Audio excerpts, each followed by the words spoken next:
आज हम इस वीडियो में देव उठनी एकादशी व्रत कथा सुनेंगे। एक समय की बात है, एक राजा के राज्य में सभी लोग एकादशी का व्रत रखते थे। प्रजा और नौकर चाकरों से लेकर पशुओं तक को एकादशी के दिन अन्न नहीं दिया जाता था। एक दिन किसी दूसरे राज्य से एक व्यक्ति राजा के पास आकर बोला, महाराज कृपा करके मुझे नौकरी पर रख लें। तब राजा ने उसके सामने एक शर्त रखी कि ठीक है रख लूंगा, लेकिन रोज तो तुम्हें खाने को सब कुछ मिलेगा, लेकिन एकादशी को अन्न का एक भी दाना नहीं मिलेगा। उस व्यक्ति ने उस समय हाँ कर ली। पर एकादशी के दिन जब उसे फलाहार का सामान दिया गया तो वह राजा के पास जाकर बोला, महाराज इससे मेरा पेट नहीं भरेगा, मैं भूखा ही मर जाऊंगा, मुझे अन्न दे दो। राजा ने उसे शर्त की बात याद दिलाई, पर वह अन्न छोड़ने को राजी नहीं हुआ।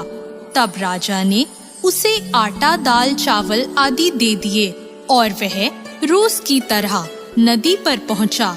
वहां स्नान करके भोजन पकाने लगा।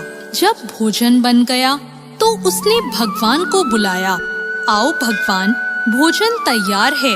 उसके बुलाने पर पीतांबर धारण किए हुए भगवान चतुर्भुज रूप में उसके सामने आ गए और प्रेम से उसके साथ भोजन करने लगे। भोजन करने के बाद भगवान अंतर्ध्यान हो गए और वह अपने काम पर चला गया। 15 दिन बाद अगली एकादशी को वह राजा से कहने लगा, महाराज मुझे दुगना सामान दीजिए। उस दिन तो मैं भूखा ही रह गया।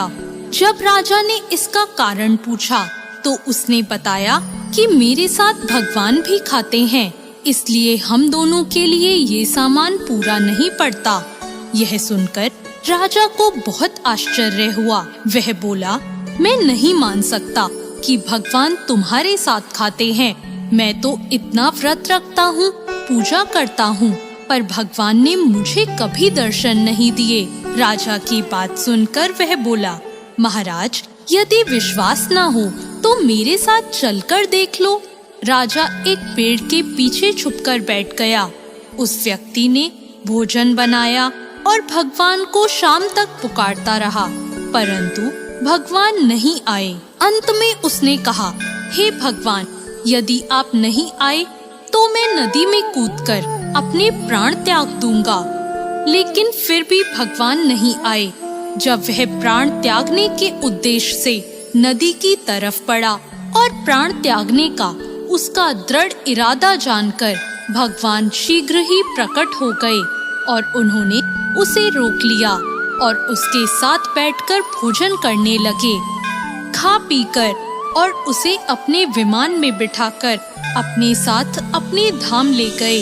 यह देखकर राजा ने सोचा कि व्रत उपवास से तब तक कोई फायदा नहीं होता जब तक हमारा मन शुद्ध ना हो। इससे राजा को ज्ञान मिला। वह भी सच्चे मन से व्रत और उपवास करने लगा और अंत में स्वर्ग को प्राप्त हुआ।